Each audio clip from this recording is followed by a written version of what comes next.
மணவாளனுடைய வாய்மொழிகள் ஐயா. இது ஒரு மணவாளனுடைய வாய்மொழி, இயேசுவின் சத்தம். ஆமென். அவர் தம் பழுத்த கனிகளை பார்க்க தம் மக்களை தோட்டத்தில் பார்ப்பதற்கு வருகிறார் ஐயா. தம் மக்களை அவர் பார்க்க வருகிறார். அந்த பழுத்த கனிகளை, முதிர்ந்த கனிகளை, அழகான அந்த கனிகளை பார்ப்பதற்காக இயேசு கிறிஸ்து தோட்டத்துக்கு வருகிறார். நல்லா புரிஞ்சுக்கங்க. தோட்டம் எது தெரியுமா? நீங்கள் வசிக்கிற இடம்தான் தோட்டம், உங்கள் வீடு. ஆமீன். உங்கள் ஜெப அறை, உங்கள் ஜெப அறை அது ஒரு அழகான தோட்டம். அந்த தோட்டத்தில் மணவாளனாகிய இயேசு கிறிஸ்து பழுத்த கனிகளை பார்ப்பதற்காக வருகிறார். அந்த கனிகளை பார்க்கும் பொழுது அது கனி கொடுக்கிறதா இருக்கிறதை நேசிக்கிறார். ஹல்லேலூயா, ஹல்லேலூயா. தேவ பிள்ளையே, இந்த ஆண்டு நீங்கள் பழுத்த கனிகளை கொடுக்கிறவர்களாக ஆண்டவர் உங்களை மாற்றப் போகிறார். கனிகள்னா என்ன? 9 கனிகள். ஆமென். அதில் பிரதான கனி எது? அன்பு. அன்பு, அன்பு, அன்பு, அன்பு, அன்பு. ஆமென். அன்புக்குள்ளார எல்லாமே அடங்கியிருக்கு. தேவ பிள்ளையே, இந்த வேத வசனம் என்ன சொல்லுகிறது என்று சொன்னால், உங்களுடைய ஆவிக்குரிய வாழ்க்கை, உங்களுடைய ஆழ்தத்துவம் மற்றவர்களுக்கு முன்பாக முதிர்ந்து காணப்படும். ஆமென். கனி காணப்படுதுன்றது என்ன அர்த்தம் சொன்னா, உங்களுடைய ஆவிக்குரிய வாழ்க்கை மற்றவர்கள் பார்க்கும் பொழுது அது முதிர்ந்து காணப்படும். ஒரு முதிர்ச்சியை காட்டுவார் ஆண்டவர். ஓ, இவங்க வளர்ந்து இருக்கிறாங்க, இவங்க மெச்சூரிட்டியா இருக்காங்க ஆவிக்குரிய வாழ்க்கையில். Price the Lord. அதைத்தான் இந்த வேத வசனம் நமக்கு சொல்லிக் கொடுக்கிறது. பரிசுத்த பவுல் கொரிந்து சபையை மக்களுக்கு அவர் எழுதின ஒரு நிருபம் என்ன அப்படின்னு சொன்னா, பரிசுத்த பவுல் கொரிந்து சபைக்கு அவர் எழுதின நிருபம் என்னன்னு சொன்னா, நீங்கள் ஆவிக்குரிய வாழ்க்கையில் தேறினவர்களாயிராமல் மாமிச சிந்தை உடையவர்களாய் இன்னும் குழந்தைகளை போன்று இருக்கிறீர்களே. ஒரு சிலர் நான் பவுலை சேர்ந்தவன் என்றும் இன்னொருவன் அப்போலோவை சேர்ந்தவன் என்றும் சொல்லுகிறார்களே என்றார். Price the Lord. கொரிந்து சபைக்கு சொல்றார், நீங்கள் ஆவிக்குரிய வாழ்க்கையில் தேறினவர்களாயிராமல், ஊனியல்புக்குரிய வாழ்க்கை தான் நீங்க வாழ்ந்துட்டு இருக்கிறீங்க, ஊனியல்புக்குரிய காரியம்தான் தெரிஞ்சிருக்கீங்க. அப்போ கொரிந்து சபையில பல பிரச்சனைகள் இருக்கு. ஆமென். கொரிந்து சபையில என்ன இருக்கு? உள்ளர குழப்பங்கள் இருக்கிறது, பலவிதமான குழப்பங்கள். அந்த குழப்பம் எப்படி இருக்குனாக்கா, நான் இவனை சார்ந்தவன், நான் அவனை சார்ந்தவன், நான் இவனை சார்ந்து இருக்கிறேன், நான் அவனை சார்ந்து இருக்கிறேன். இன்னும் ஆவிக்குரிய வாழ்க்கையில வளராம ஒரு குழந்தை தன்மை இருக்கிறது. ஸ்பிரிச்சுவலா மெச்சூரிட்டி ஆகல, இன்னும் அந்த குழந்தை தன்மை. ஆனா தேவ பிள்ளையே, இங்க வந்திருக்கிற உங்களை ஆண்டவர் நல்ல முதிர்ந்த கனி கொடுக்கிற பிள்ளைகளாக, முதிர்ச்சியானவர்களாக ஆண்டவர் மாற்ற விரும்புகிறார். ஆமென். இங்க வருகிறவர்களை நீங்க சத்தியத்தை கேட்க கேட்க உங்களை எப்படி கொண்டு போறாரு? வார்த்தையை கேட்க கேட்க எப்படி கொண்டு போறாரு? முதிர்ச்சி அடைந்தவர்களாக. ஆனா ஆண்டவர் என்ன சொல்றாரு? நீ பழுத்த முதிர்ந்த கனியாக உங்களை நான் மாற்றுவேன் என்று சொல்லுகிறார். நீங்க பரலோக கூட்டம், உங்களை ராஜாக்களாகவும் குருக்களாகவும் அவர் திருப்பொழிவு செய்திருக்கிறார். கொலோசியர் புத்தகம் 1 அதிகாரம் 10வது வசனம். நீங்கள் அனைத்திலும் ஆண்டவருக்கு உகந்தவற்றை செய்து அவருக்கு ஏற்புடையவர்களாய் நடந்து கொள்ள வேண்டும். நீங்கள் பயன் தரும் நற்செயல்கள் அனைத்தும் செய்து கடவுளை பற்றிய அறிவில் வளர வேண்டும். ஆமென். கடவுளை பற்றுகிற அறிவுல தான் நீங்க வளரணும். ஆமென். வேற எதுல வளர்றதை விட அதுல வளரணும். இன்னைக்கு பிள்ளைங்க எல்லாம் வளர வேண்டிய இடத்துல வளர்றதே கிடையாது, வேற எதுலையோ வளருதுங்க. ஆமென். Praise the Lord. கடவுளுடைய அறிவுல வளர்ந்துட்டேன்னு சொன்னாக்கா பிசாசு வருமா உள்ளர? சொல்லுங்க, வருமா? வீட்டை தேடி கூட வராது. ஆமென். உன் எல்லை கூட வராது. எழுதி கொடுக்குறேன், எடுத்துக்கோங்க. நீங்கள் ஆண்டவர் சத்தியத்துக்குள்ளே நின்று பாருங்க, உங்களுக்கு விரோதமாய் ஒருவரும் எழுந்திருக்க முடியாது. அப்போ இங்கே என்ன சொல்றாரு? நற்செயல்கள் என்கிற கனி. நற்செயல்கள் என்கிற கனி என்பது நற்செயல்களை செய்கிற விசுவாசிகளாகிய நீங்கள் அவர்கள் யார் என்று நாம் கனிகள் மூலமாக அறிய முடியும். ஆமென். உங்களை பார்க்கும்பொழுது உங்கள் கனிகளால் தான் உங்களை அறிந்து கொள்ள முடியும். இயேசு கிறிஸ்துக்கிட்ட சீடர்கள் கேட்குறாங்க, நாங்கள் எப்படிங்க அவர்களை அறிந்து கொள்வோம் அப்படின்னு சொல்லி கேட்டால் அவர் சொல்றார், அவரவர் கனிகளை பார்த்து அறிந்து கொள்ளுங்கள். அப்போ இங்கே வந்திருக்கிற தேவ பிள்ளையே, உங்களை உங்கள் குடும்பத்தில் உங்கள் கிட்ட இருந்து இருக்கிற கனிகளை பார்த்து அறிந்து கொள்வார்கள். ஆமென் சொல்ல மாட்டீங்களா? கையை தட்டி சொல்ல மாட்டீங்களா? சத்தமாக சொல்ல மாட்டீங்களா? உன் ஃப்ரெண்டு சொல்லுவான் உங்ககிட்ட இருக்கிற கனிகளை பார்த்து, ஏய் 24 நீ அந்த மாதிரி இல்லைடா, 25 ஏதோ சம் சேஞ்சஸ் உங்ககிட்ட பார்க்குறேன். எனக்கு இனிமைப்பிக்கும் பாடலில் ரொம்ப பிடிச்ச வசனம், ரொம்ப பிடிக்கும். நிறைய வசனங்கள் எனக்கு பிடிக்கும். அதில் ஒரு வசனம் இருக்கும், திரும்பி வா திரும்பி வா சுலமித்தியாலே உன்னிடத்திலே நான் ஒரு மாற்றத்தை பார்க்கிறேன். ஆமென். திரும்பி வா சுலமித்தியாலே, அந்த இடத்துல உங்கள் பேரை போட்டுக்கலாம். திரும்பி வா. ஆமென். உங்கள் பேரை போட்டு பாருங்க, ஒரு மாற்றத்தை. யார் சொல்வா? உங்கள் வீட்டுக்கார் சொல்வார், 2025 ஏதோ மாற்றம் இருக்கு. இதுதான் நல்ல கனி. நற்செயல் என்பது ஒரு கனி கொடுக்கிற ஒரு வாழ்க்கை. நீ யார் என்பதை உங்களை பார்த்து புரிந்து கொள்ளலாம். உங்களை பார்த்து புரிந்து கொள்ளலாம். எதன் மூலமாக? கனிகளின் மூலமாக. ஆதி அப்போஸ்தலர் நாட்களில் வாழ்ந்த தொற்கால்னு சொல்லிட்டு ஒரு பொண்ணு இருக்கு. தொற்கால்னு சொல்லிட்டு ஆதி அப்போஸ்தலர் நாட்களில் அவன் என்ன பண்ணுவான்னு சொன்னால், ஏழை பிள்ளைங்களுக்கு எளியோர்களுக்கு நற்செயல்களை தான தர்மங்களை அவள் செய்து கொண்டிருப்பாள். எல்லாமே அவள் செய்வா பாருங்க. தொற்கால் ஏழைகளுக்கு உதவி செய்கிறது நல்ல காரியம். நற்செயல்னா அதுதான் நற்செயல். மற்றவங்களுக்கு இல்லாதவர்களுக்கு கொடுப்பது, மனம் இறங்குவது. ஆண்டவர் சொல்றாரு, ஏழைக்கு மனம் இறங்குறவனை ஆண்டவர் ஆசீர்வதிக்கிறார். அப்ப இந்த தொற்காலனுடைய நற்செயல் என்ன? மற்றவர்களுக்கு உதவி செய்வது. இந்த வருஷம் நீங்களும் தொற்காலை போல மற்றவர்களுக்கு உதவி செய்கிறவர்களாய் மாறுவீர்கள். Praise the Lord. ஹல்லேலூயா. ஆண்டவர் மாற்றுவார், நீங்க மாற முடியாது. கடவுளே உங்களை மாற்றிக்கிட்டு போவார். மனுஷன் நான் மாறுறேன்னு சொல்றதெல்லாம் பொய். ஆமென். Praise the Lord. அப்ப கர்த்தருடைய ஆவியானவர் இந்த வருஷத்துல உங்களை அவர் மாற்ற போறார். பிலிப்பியர் புத்தகம் 1 அதிகாரம் 10வது வசனம். பிலிப்பியர் 1 அதிகாரம் 10வது வசனம். அன்பால் நிறைந்து சிறந்தவற்றை ஏற்று செயல்படுமாறு இறைவனை வேண்டுகிறேன். பாருங்க, அன்பால் நிறைந்து சிறந்தவற்றையே ஏற்று செயல்படுமாறு இறைவனை வேண்டுகிறேன்.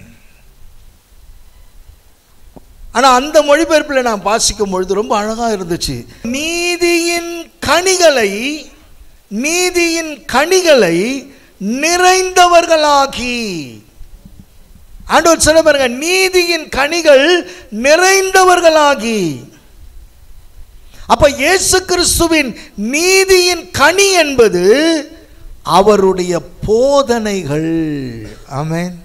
அவர் சொன்னார் பாருங்க, நீதியின் கனிகளாய் நிறைந்தவர்களாகிய அப்படின்ற அந்த வார்த்தை எப்படி இருக்குன்னு சொன்னா, அவருடைய போதனைகள். அவருடைய போதனையில் நீங்க நிலைத்திருக்கிறது. நீங்கள் மத்தேயு 5வது அதிகாரத்தில் 6வது அதிகாரம் 7வது அதிகாரம், மத்தேயு புத்தகத்தில் நீங்கள் 5வது அதிகாரம் 6வது அதிகாரம் 7வது அதிகாரம் இந்த 3 அதிகாரத்தையும் நீங்கள் வீட்டில் போய் நல்லா வாசித்து பாருங்கள். இயேசு கிறிஸ்துவனுடைய போதனைகள் மிக அருமையாக இருக்கும். அது என்ன சுட்டி காட்டும்?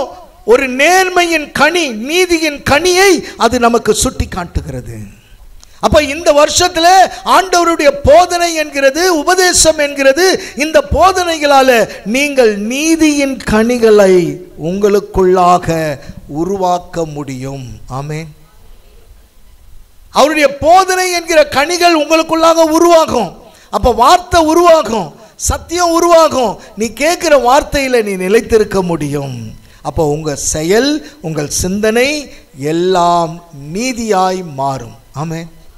அப்போ பழைய கரப்டட் நம்மக்கிட்ட இருக்காது, பழைய சாயல் நம்மக்கிட்ட இருக்காது, பழைய சிந்தனை நம்மக்கிட்ட இருக்காது. பேசும்பொழுது அளந்து பேசுவோம், துதிக்கும் பொழுது கடவுளுக்கு நேரத்தை நிறைய கொடுப்போம், மற்றவர்களுக்கு நான் இனிமையான கனியாக மாறுவேன், ஆண்டவருடைய போதனைகளில் விசுவாசத்தோடு ஏற்றுக்கொள்வேன், அதில் நான் மகிழ்ந்திருப்பேன். இவைகள் எல்லாம் இந்த வருஷத்தில் அவர் கொடுக்கிறவராயிருக்கிறார். அந்த மாற்றத்தை தான் ஆண்டவர் நம்மளை அழைத்திருக்கிறார். சிந்தனையில், பேச்சில் ஒரு தன்மை இருக்கும், செயல் எல்லாமே நேர்மையாக இருக்கும். Praise the Lord.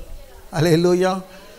ஆஃபீஸ்லேருந்து பேப்பர் திருடின்னு வரக்கூடாது. பேப்பர் திருடின்னு வந்து என் பிள்ளை படிக்கணும்னு சொல்லிவிட்டு அங்கேருந்து ஒயிட் ஷீட் எடுத்துகிட்டு வந்தீங்கன்னாக்கா நீ எந்த பேப்பர் படிக்குதோ அந்த பர்டிகுலர் சப்ஜெக்டில் பிள்ளை மார்க் வாங்காது.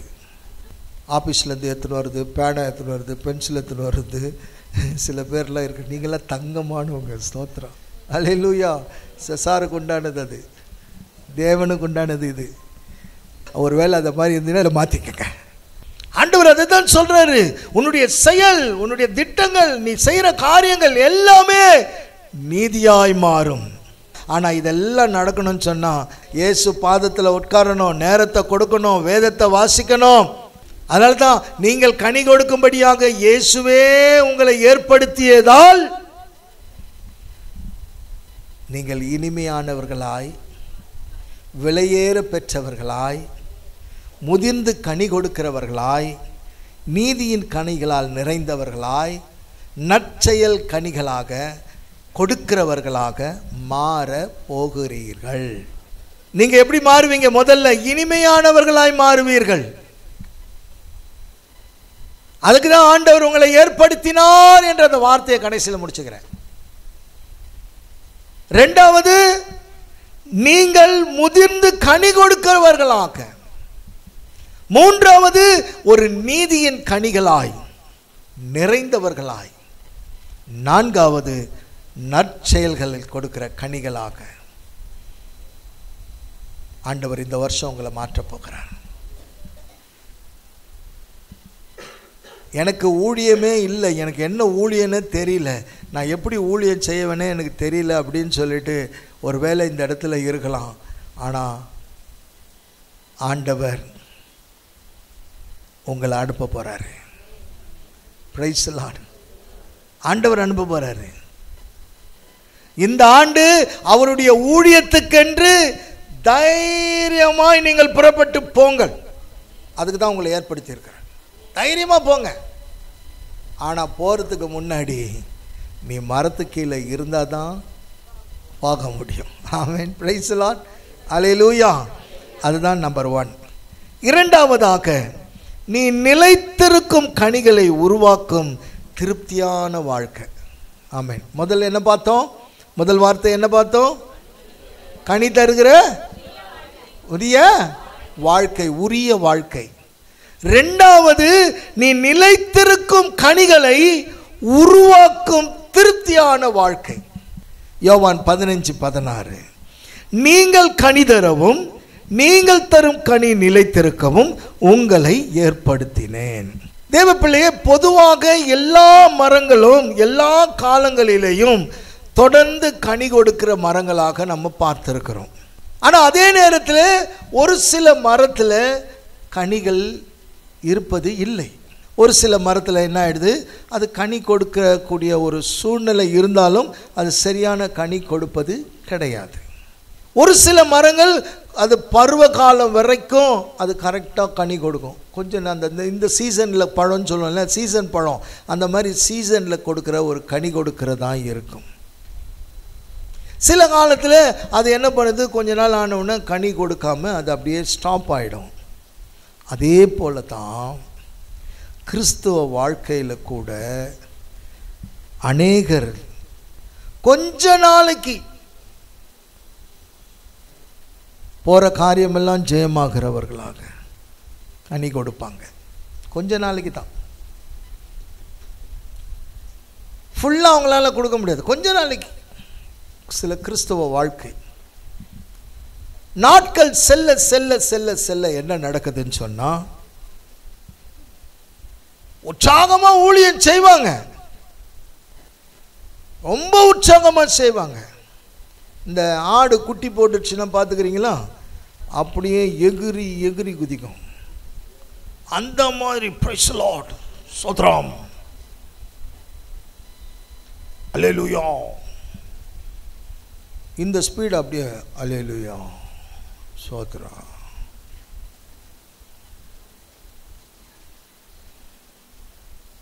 ஆரம்பத்தில் இயேசுவின் பின்னால் நானும் செல்வேன். அதுக்கப்புறம் இயேசு பின்னாடி எங்க அவர் போவார்.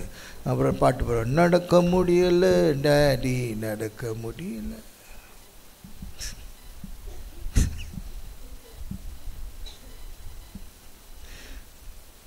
கடைசியில ஊழியம் மறந்து போய் கனியற்றவர்களாக மாறிவிடுவார்கள்,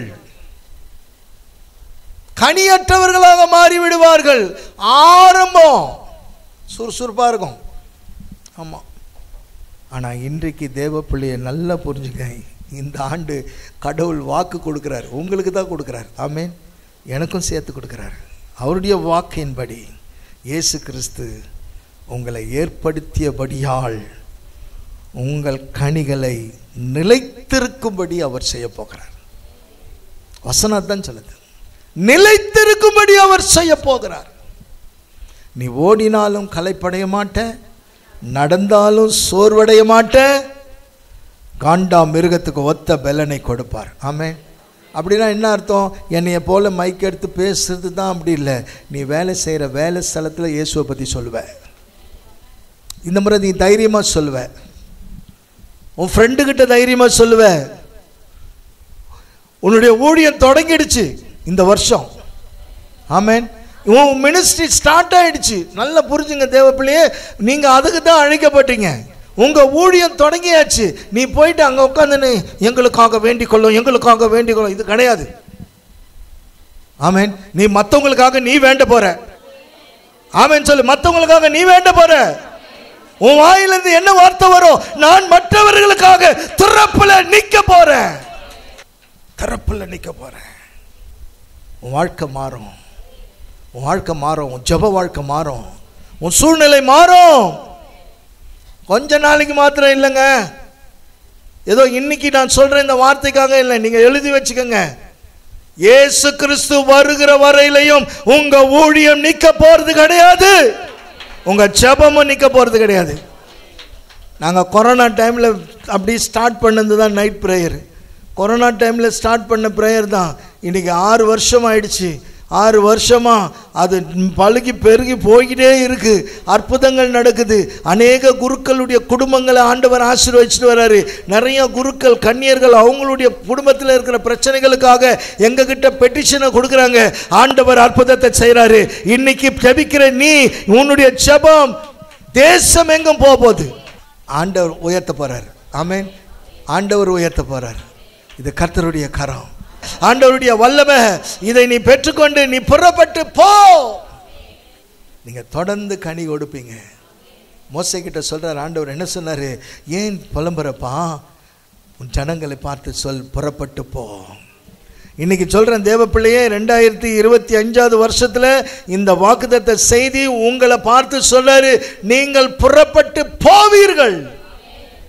அநேகரை கிறிஸ்துவுக்குள்ளாக, அநேகரை கிறிஸ்துவுக்குள்ளாக ஊழியக்காரர்களாக நீங்க மாற்ற போறீங்க. எத்தனை பேர் ஆமென் சொல்றீங்க? எத்தனை பேர் ஆமென் சொல்றீங்க? ஹல்லேலூயா. பரிசுத்த ஆவியில நிரப்பப்பட்ட ஒரு வாழ்க்கையை நீங்க பார்க்க போறீங்க. ஹோலி ஸ்பிரிட் உங்களை லீட் பண்ண போறாரு. மனுஷன் லீட் பண்ண மாட்டான். பாரம்பரியம் உங்களை லீட் பண்ணாது. பாரம்பரிய கட்டுகள் உங்களுக்கு கிடையாது. பாரம்பரிய வழிபாடுகள் கிடையாது. பாரம்பரிய சிந்தனை கிடையாது. பரிசுத்த ஆவியானவரே உங்களை நடத்துவார். ஒரே மந்தையும் ஒரே மேய்ப்பனுமான பரலோக பரிசுத்தவான்களோடு கூட, சகல புனிதர்களோடு கூட, எல்லாரோடு கூட நாம் அவரை துதிக்கும்படியாக ஒரு ஆவியின் நிறைவை அவர் நமக்கு கட்டளையிடுவார். எத்தனை பேர் ஆமென் சொல்றீங்க? கரங்களை தட்டி ஆண்டவரை மகிமைப்படுத்துவோம். 2 அரசராகமம் 19வது அதிகாரம் 30வது வசனம். யூதா வீட்டில் எஞ்சிவை எல்லாம் கீழே வேருண்டி மேலே பயனளிக்கும். அப்போ மேலே பயனளிக்கும், கனி கொடுப்பார்கள். ஆமென். அந்த மொழிபெயர்ப்பில் கனி கொடுப்பார்கள்னு எழுதியிருக்கோம், இதில் விட்டுட்டுக்கோம். Price the Lord. ஒரு கிறிஸ்தவனுடைய வாழ்க்கை மனரம்பியமாக திருப்தியோடு காணப்படுகிறது தான் ஒரு கிறிஸ்தவனுடைய வாழ்க்கை. ஆமென். அவனுடைய வாழ்க்கையில் வேறு எப்படி இருக்குன்னு சொன்னா, கீழே ஆழமாக அது வேரூன்றி இருக்கும். ஆழமா செல்லணும். மேலோட்டமான கிறிஸ்தவ வாழ்க்கையை இது சொல்லவில்லை. ஆமென். மேலோட்டமான கிறிஸ்தவ வாழ்க்கையை சொல்ல, இது இந்த வாழ்க்கை எப்படி இருக்கணுமா, ஆழமா வேரூன்றி இருக்கணும். வேரூன்றி இருக்கணும். அப்படின்னு சொன்னா எப்படி இருக்கும்? இந்த வாழ்க்கை ஜெப வாழ்க்கையை குறிக்கிறது. இப்போ வேரூன்ற வாழ்க்கை அப்படின்னு சொன்னா உன்னுடைய வாழ்க்கை எப்படி இருக்கணும்னா, ஜெபத்துல நீ வேரூன்றி இருக்கணும். ஜெபம், ஆங்கிலத்தில் சொல்லுவாங்க இல்லையா, மோர் பிரேயர் மோர் பவர். உன்னுடைய ஜெப வாழ்க்கை வேரூன்றி இருக்கணும். செத்து போன ஜெபம் எல்லாம் இங்க சொல்லல ஆண்டவர். Price the Lord. வேதத்தில் நல்லா பாருங்க, பரிசுத்த ஆவியில நிறைந்து ஜெபிக்கிற ஜெபம் விண்ணக ராஜ்யத்தில் கேட்கப்படும். ஆமென், ஆமென், ஹல்லேலூயா. இதுதான் கீழே வேர் ஊன்றுகிற ஒரு அனுபவம். நீ எவ்வளவுக்கு எவ்வளவு நேரத்தை கொடுத்து ஜெபிக்கிறியோ, ஜெபிக்க ஜெபிக்க ஜெபிக்க உன்னுடைய வேர் கீழே ஆழமாய் போகும். அந்த பிரேயர் என்ன பண்ணுனாக்கா, உன் குடும்பத்தில் பாதுகாப்பை கொடுக்கும், உன் பிள்ளைகளை பாதுகாக்கும், உன் பிசினஸை பாதுகாக்கும், உன் எல்லைகளை பாதுகாக்கும். இது வேரூன்றி இருக்கும் பொழுது. ஆமென், பிரைஸ் தி லார்ட். அதுதான் அனுபவம். வேரூன்றுகிற அனுபவம் என்றது ஜெப வாழ்க்கையை குறிக்கிறது, பிரேயர். அப்ப இந்த வருஷம் நீங்க தொடர்ந்து கனி கொடுக்கிறவர்களாக மாத்திரம் இல்லை, ஜெப வாழ்க்கையிலையும் வேரூன்றுவீர்கள். ஆமென், அல்லேலூயா, அல்லேலூயா. நீங்க எப்படி வாழ்வீங்கன்னாக்கா, திருப்தியா வாழ்வீங்க. இந்த வருஷம் நீங்க திருப்தியா வாழ்வீங்க.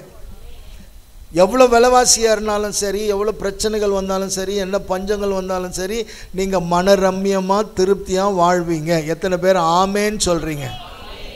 காரணம் என்ன தெரியுங்களா? உங்கள் வேர் நல்லா ஆழமாக போயிடுச்சு. எழுப்புதல் முதல்ல உனக்குள்ளே வரணும். உனக்குள்ளே வரணும். நீ முட்டி போட்டால் உன் பிள்ளை முட்டி போடும். நீங்கள் கணவன் மனைவி ரெண்டு பேரும் முட்டி போட்டு கையை உயர்த்தி ஜெபம் பண்ணால் உன் பிள்ளைங்க கையை உயர்த்தி ஜெபம் பண்ணும். ஆமேன். நீங்கள் ஜெபிக்கலைன்னா பிள்ளைங்க எப்படி ஜெபம் பண்ணுவாங்க? Price the Lord. உங்கள் ஜெபம் எப்படி இருக்கு? சாரமற்ற ஜெபம் ஆண்டவருக்கு பிடிக்காது. சாரமற்ற ஜெபத்தை ஆண்டவர் விரும்பல. பரிசுத்த ஆவியில நிறைந்து ஜெபிக்கிற ஜெப வாழ்க்கை தான் வேரூன்றுகிற ஒரு வாழ்க்கை. அல்லேலூயா. சத்தமா, சத்தமா. அப்ப எப்படி இருக்கு உங்க பிரேயர்?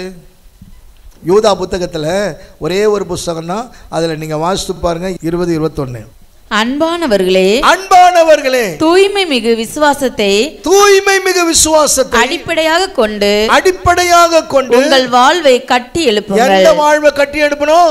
உங்க வாழ்வை கட்டி எழுப்பணும். தூய ஆவியின் துணையுடன், தூய ஆவியானவருடைய துணையோடு வேண்டுதல் செய்யுங்கள். இந்த வருஷம் நீங்க அதை செய்ய போறீங்க.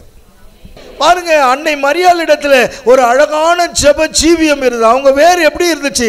ஆழமா ஊன்றி இருந்தது. அன்னை மரியாளுடைய ஜெபம் ஆழமா ஊன்றி இருந்தது. அப்படித்தானே? அதனால தான் அவங்க மற்றவங்களுக்காக ஜெபித்தார்கள். ஆமென். ஏன் இன்னைக்கு அன்னை மரியாளை பரிந்துரைக்கு சொல்றோம், பிறருக்காக ஜெபிக்கிறாருன்னு சொல்றோம்? அவங்க வேர் நல்லா ஊன்றி இருந்தது. இன்னைக்கு என் வேர் எங்க இருக்கிறது? Price the Lord. அப்போ நீ ஜெபிக்கும் பொழுது மனரம்யமாக, நீ நல்ல அதிகாலையில் தேவ பிள்ளையை நல்லா புரிஞ்சுங்களேன். அதிகாலையில் தேவனை தேடுகிறவனுக்கு ஒரு நன்மையும் குறைவுபடாது. ஆமாம், அந்த நாள் முழுசும் மனரம்யமாக இருக்கும். ப்ரேயர் பண்ணுறதுக்கு போகிறதுக்கு முன்னாடி சட்டத்தை பார்க்காம உள்ளே வராதுன்னாரு ஒரு முறை. ஆமென். வேதம் வாசிக்காம ஜெப அறைக்கு வராதுன்ட்டாரு. அப்ப நீ வேதத்தை வாசித்துட்டு நீ ஜெப அறைக்கு போனன்னு வச்சுங்களேன், கர்த்தர் உன்னோடு பேசுவார்.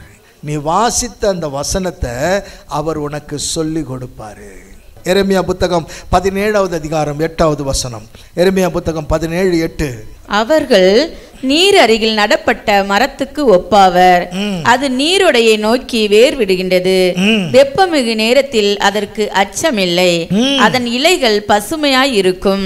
வறட்சி மிகு ஆண்டிலும் அதற்கு கவலை இராது. அது எப்போதும் கனி கொடுக்கும். நல்ல கவனம், அது எப்போதும் கனி கொடுக்குமா? தேவ பிள்ளையே, ஆவியினால நிரப்பப்பட்ட கிறிஸ்தவனது வாழ்க்கையை இந்த வேத வசனம் குறிக்கிறது. ஆமென். பரிசுத்த ஆவியினால நிரப்பப்பட்ட கிறிஸ்தவனுடைய வாழ்க்கையை இந்த வேத பகுதி சுட்டி காட்டுறது. ஆமென். Praise the Lord. ஹல்லேலூயா. அதாவது என்ன சொல்லுது? நீர் அருகில் நடப்பட்ட மரம் வறட்சியான காலத்தில் தப்பாமல் கனி கொடுக்கும். அப்படின்னா என்ன அர்த்தம்? நீரோட பக்கத்தில் அதனுடைய வேறு அதிகமாக போக போக எவ்வளவுதான் பஞ்சம் வந்தாலும், எவ்வளவுதான் வறட்சி வந்தாலும், ஆனால் அந்த மரம் சொல்லுமா, நான் பசுமையாக இருக்கிறேன். பஞ்ச காலத்திலும் அது கனி கொடுக்கும். பஞ்ச காலத்திலும் அது கனி கொடுத்துக்கிட்டே இருக்குமா? காரணம் என்னன்னா, அது நீரோடையின் பக்கத்தில் இருக்கிற மரம். அப்போ அந்த வேருக்கு தண்ணீர் கிடைச்சிக்கிட்டே இருக்கும். அதே போல தான் நீங்கள் வேத அறிவினால இந்த ஆண்டு நீங்கள் நிரப்பப்படும் பொழுது பஞ்ச காலத்திலும் கனி கொடுப்பீர்கள். என் வேறு உங்கள் பக்கத்தில் இருந்தால் போதும் ஆண்டவர், நான் உங்கள் பக்கத்தில் இருந்தால் போதும், உங்கள் வசனம் எனக்குள்ளாக இருந்தால் போதும், என் பிள்ளைகளை நான் காப்பாற்ற முடியும், என் குடும்பத்தை காப்பாற்ற முடியும், என் தேவைகளை சந்திக்கிறவர் நீர், உமது ஊழியத்தை என்னால் செய்ய முடியும். ஆமென். ஹல்லேலூயா. அப்போ நீங்கள் கடவுளுடைய அறிவில் வளர முடியும். இந்த ஆண்டு ஆண்டவர் அப்படி தான் உங்களை நிரப்ப போகிறாரு, வேத வசனத்தில் நிரப்ப போகிறார். ஆமென். அதே நேரத்தில் இந்த ஆண்டு ஆண்டவர் உங்களை திவ்ய சுபாவம், உங்கள் சுபாவம் மாறும். உங்கள் சுபாவம் மாறுமா? மாறாதான்? ஆமாம், சுபாவம் மாறணும். வேதத்தில் எந்த இடத்துல இந்த சுபாவத்தை குறித்து எழுதியிருக்குது? யாக்கோபில் கொஞ்சம் போங்க. யாக்கோபு 1 முதல் அதிகாரம் 24. எண்ணத்தினாலெனில் ஒருவன் திருவசனத்தை கேட்டும் அதன்படி செய்யாதவனானால் கண்ணாடியிலே தன் சுபாவ முகத்தை பார்க்கிற சுபாவ முகம் என்ன தெரியுங்களா? எப்பவுமே ஒரிஜினல் முகம். Price the Lord. Price the Lord. Price the Lord. சொல்லுவாங்க தெரியுமா, உன்னுடைய சுபாவ புத்தி இன்னும் போல பத்தியா சொல்றாங்களா? இல்லையா? சொல்றாங்க. ஆமாம், சுபாவ குணம். இந்த சுபாவ குணம் மாறும். ஆமென். எந்த வாயினால் நீ ஸ்தோத்திரம் பண்ணுறியோ அதே வாயினால் உன் ஆத்திரம் போயிடும். ஆமென். ஆமென். ஸ்தோத்திரம் பண்ணுற வாயில் தான் ஆத்திரம் வரும். வருதா இல்லையா? வருது. அது என்ன குணம்? அது சுபாவ குணம். ஸ்தோத்திரம் பண்ணுறோம், நல்லா ஜெபம் பண்ணுவாங்க பாரு, ஆனால் வைப்ரேட்டர் மோட்லேயே இருப்பாங்க பாருங்க. இவங்கெல்லாம் இதெல்லாம் மாறும், இந்த வருஷம் மாறும். ஆமென். வைப்ரேட்டர் மோடெல்லாம் போயிடும். யார் என்ன சொன்னாலும் ஒரே வார்த்தை ஸ்தோத்திரம். Praise the Lord. அல்லேலூயா. அவ்வளோதான். இது சுபாவ குணம். இந்த வருஷம் என்கிட்ட இருக்கிற சுபாவ குணம் எல்லாம் போயிடுன்னு சொல்கிறவங்க எத்தனை பேர் கை விட்டுங்க பார்க்கலாம். ஆமென். அல்லேலூயா. Praise the Lord. இது போனால் தான் நீ கிறிஸ்துவன், இல்லைன்னா வேலைக்கு ஆகாது. ஆமென். Praise the Lord. உங்களை பார்க்கும் பொழுதெல்லாம் மிகுந்த கனி கொடுக்கிறவர்களாக, உங்களை பார்க்கும் பொழுதெல்லாம் மிகுந்த கனி கொடுக்குறோம். அப்போ என்ன நடக்கும்? முதல்ல உங்கள் வீட்டுக்காரர் பார்ப்பார், ஐயோ இந்த 25வது வருஷம் இந்த பிள்ளை ஞாயிற்றுக்கிழமை எங்கேயோ போயிட்டு வந்ததுலேருந்து வாங்க ஸ்தோத்திரம், கோவமே இல்லையே, காஃபி சாப்பிடுங்க, என்னையா இது புது வருஷ ரெசல்யூஷனாக இருக்குது அப்படின்னு நீங்கள் என்ன பண்ண போகிறீங்க? ஒரு சில பேர் வீட்டில் வைப்ரேஷன் வாங்க, இந்த நெல் குத்துறது குத்துறதுலாம் இருக்காது இந்த வருஷம். Praise the Lord. சத்தமாக சொல்லுங்களேன். அது ஜாலியாக சொல்கிற வேற, அப்படின்னு சொல்கிறது வேற. ஆமென். Praise the Lord. அதெல்லாம் மாறும் இந்த வருஷம். ஆண்டவர் அதை மாற்றுவார். ஆமென். ஹல்லேலூயா. மன ரம்மியமா திருப்தியா இந்த வருஷத்தில் நீங்கள் வாழ போறீங்க. அது மாத்திரம் இல்லை, பரிசுத்த ஆவியில நிரம்பி, பரிசுத்த ஆவியில நீங்க நிரம்பி மிகுந்த ஆசீர்வாதத்தோடு இந்த வருஷம் ஆண்டவர் உங்க வீட்டை ஆசீர்வதிக்க போறார். எத்தனை பேர் ஆமென் சொல்றீங்க? நல்லா கையை தட்டி. ஒரு வாழ்வின் பிரச்சனைகளுக்குள் தீர்வு காணும் ஒரு நம்பிக்கை. ஒரு வாழ்க்கையில் ஒரு பிரச்சனைக்குள்ள நீங்க போறீங்க, அதுக்கு தீர்வு காணணும்னாக்கா அது யார் இருக்கணுன்றது வேதம் சொல்லுது. யோவான் 15:16, நீங்கள் என் பெயரால் தந்தையிடம் கேட்பதையெல்லாம் அவர் உங்களுக்கு கொடுப்பார். பாருங்க, நீங்கள் என் பெயரால் தந்தையிடம் கேட்பதையெல்லாம் அவர் உங்களுக்கு கொடுப்பார். அப்ப இதை நீங்க கேட்கிறத கடவுள் கொடுக்கிறான்னா வாழ்க்கையில் ஏற்படுகிற எல்லா பிரச்சனைகளுக்கும் தீர்வு காணக்கூடிய ஒரு காரியம்.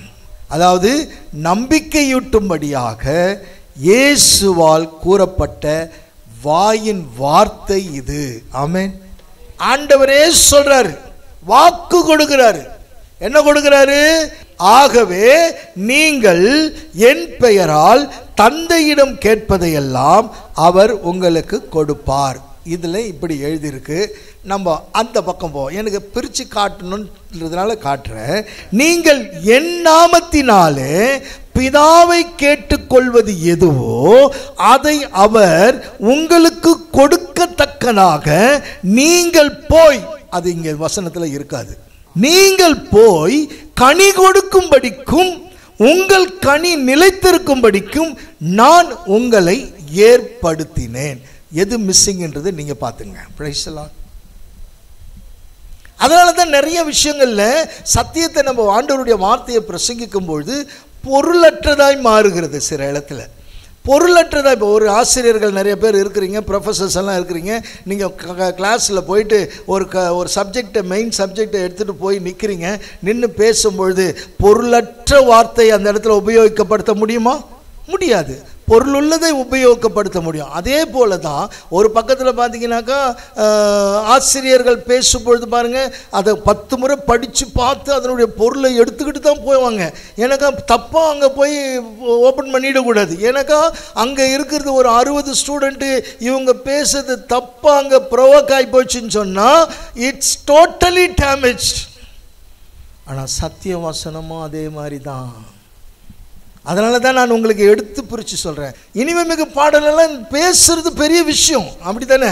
அப்போ இனிமை மிகு பாடலிருந்து கடவுளுடைய ஆவியானவர் நமக்கு விளக்கத்தை கொடுக்குறாருன்னு சொன்னால் அது சாதாரண காரியம் அல்ல. அது தேவ ஞானம் இருந்தாதான், தேவ கிருபை இருந்தாதான், தேவ அனுக்கிரகம் இருந்தாதான் அந்த வாயிலிருந்து புறப்படுகிற அந்த வார்த்தையின் வல்லமையானது நம்முடைய வாழ்க்கையை டோட்டலாக அது சேஞ்ச் பண்ணி கொடுத்துரும். அப்போ கடவுள் இங்கே சொல்றாரு, வாழ்க்கையிலே ஏற்படக்கூடிய பிரச்சனைகளுக்கு தீர்வு காணும் நம்பிக்கையூட்டும்படியாக இயேசுவின் வாயினால் சொல்லப்பட்ட வசனமையா இது. ஆமென். Praise the Lord.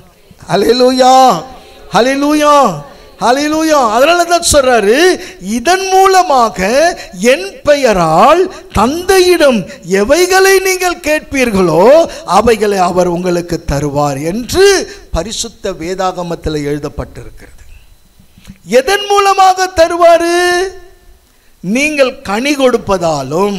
நல்லா புரிஞ்சுக்கங்க, நீங்கள் கனி கொடுப்பதாலும் உங்கள் கனி நிலைத்திருப்பதாலும் அப்ப நீங்க கேட்கிறத கடவுள் கொடுப்பார்.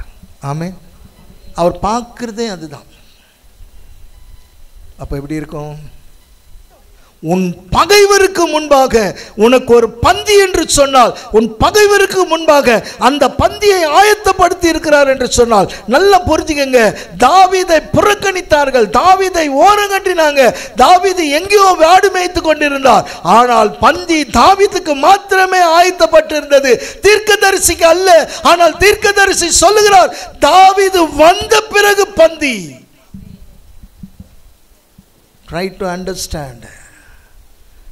எந்த இடத்துல உங்களை தள்ளுனாங்களோ, எந்த இடத்துல உங்களை புறக்கணிச்சாங்களோ, எந்த இடத்துல உங்களை முகஸ்துதி காட்டி வெளியே விரட்டினாங்களோ அங்கே உங்களுக்கு தேவன் உயர்த்துவார். இதைத்தான் ஆண்டவர் சொல்றாரு, இதன் மூலமாக என் பெயரால் தந்தையிடம் எவைகளை கேட்பீர்களோ அவைகள் உங்களுக்கு தரப்படும். எதன் மூலமாக? நீங்கள் கனி கொடுப்பதன் மூலமாக. நீங்கள் கனி கொடுக்கும்படியான காரியங்கள் நீ எதெல்லாம் காண்பிக்கிறாயோ அது உனக்கு திரும்ப கிடைக்கும். அப்போ இதன் பொருள் என்ன? இதனுடைய காரியம் என்ன? அப்போ இங்கே கனி தருகிற வாழ்க்கை என்ற ஒரு வார்த்தை எழுதப்பட்டு இருக்கிறதே, இது ஜெபத்திற்கு பதிலை பெறுவதற்கு. நீ ஜெபத்தை பெற்று வாழ்கிற ஒரு வாழ்க்கை, ஜெபம் ஜெபிக்கிற அந்த ஜெபத்துக்குரிய பதிலை நீ பெற்று வாழ்கிற அந்த வாழ்க்கையை தான் இது கனியாக காண்பிக்கிறது. ஆமென். ஜெபம் தாங்க வாழ்க்கை. இது ஜெபத்தோடு இணைந்து காணப்படுகிற ஒரு வாழ்க்கை. Prayer very important. நல்லா புரிஞ்சுங்க. நீங்கள் நல்லா ஜெபிச்சு பாருங்களேன், ஆண்டவருக்குள்ளார அப்படியே மாறும். அப்போ நீங்கள் ஜெபிக்கும் பொழுது என்ன கிடைக்கும்? பரிசுத்த ஆவியானவருடைய அக்கினி, பரிசுத்த ஆவியானுடைய நெருப்பு உங்களுக்குள்ளாக நிலைத்திருக்கும். ஃபயர் உள்ள இருக்கும். அது ஆண்டவர் சொல்றார். நெருப்பு இல்லாமல் நீ வாழ முடியாதையா. நான் மறுபடியும் சொல்றேன், பரிசுத்த ஆவியின் அக்கினி இல்லாமல் நீ ஊழியம் செய்யாதே. பரிசுத்த ஆவியின் வழிநடத்துதல் இல்லாமல் நீ பிரசங்கம் பண்ணாத. பரிசுத்த ஆவியின் கைட்லைன்ஸ் இல்லாமல் நீ யார் வீட்டுக்கும் ஜெபிக்க போகாத. ஆமென். நீங்க ஜெபத்தில் கேட்கிற எல்லா காரியத்தையும் அவர் உங்களுக்கு தருவார். அதுதான் இந்த வேத வசனத்தில் சொல்லுது.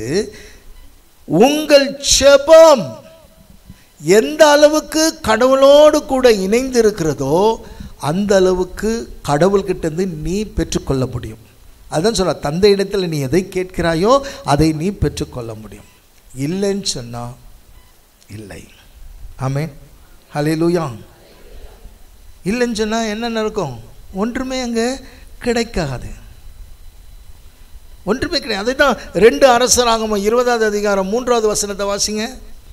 ஆண்டவரை நோக்கி, ஆண்டவரே, நான் எப்படி உம் திருமுன் முற்றிலும் நம்பிக்கைக்குரியவனாய் நடந்து கொண்டேன் என்பதையும் உமது பார்வையில் நேர்மையானதை செய்தேன் என்பதையும் நினைத்தருளும் என்று வேண்டுதல் செய்து கதறி அழுதார். கதறி அழுதாள். இங்க பார்க்கிறோம், எசேக்கியாவை குறித்து சொல்லுது. எசேக்கியா எப்படி வாழ்றாருன்னா, கனி கொடுக்கறதில்ல, கனி கொடுக்கறதுல அவர் நிறைத்து வாழ்ந்தார். ஆண்டவர் அவரை ஜெபத்திற்கு பதில் கொடுத்தார். ஆமென். தந்தை இடத்துல நீங்கள் கேட்பது எதுவோ அவர்கிட்ட நீங்க சாரமற்ற ஜெபம் பண்ணால் அதுக்கு வரவே வராதுங்க. தேவப்பிள்ளையே சும்மா உட்காந்துக்கிட்டு பெதற்ற ஜெபங்கள் ஆண்டவர் கேட்கவே மாட்டார். ஆமென். Praise the Lord. நீங்கள் கேட்குற ஜெபம் சாரமற்றதான் இருக்கவே கூடாது. சுண்ணாம்பு சுவர் என்ன பண்ணும்? சுண்ணாம்பு சுவரில் கை வச்சா அது விழுந்துடும். உன்னுடைய ஜெபம் நல்ல வேரூன்றி இருக்கணும். நீ பிரேயர் ரொம்ப முக்கியம். அதுதான் இங்கே ஆண்டவர் சொல்கிறார். எசேக்கியா ராஜா கேட்டான், கனி கொடுக்கிறவனாக. அவன் ஜெபத்துக்கு பதில் கிடைச்சிச்சு. அவன் கேட்ட ஒன்று கொடுத்துட்டார் ஆண்டவர். அப்போ என்ன ஆகுது? அவனுக்கு குணமாக்கி அவனுடைய ஆயுசு நாட்களை கூட்டி கொடுக்குறாரு. 15 வருஷத்தை ஆண்டவர் கூட்டி கொடுத்தார். அப்போ நல்லா புரிஞ்சுங்க தேவ பிள்ளையே, இன்னைக்கு உங்கள் ஜெபம் கேட்கப்படும்.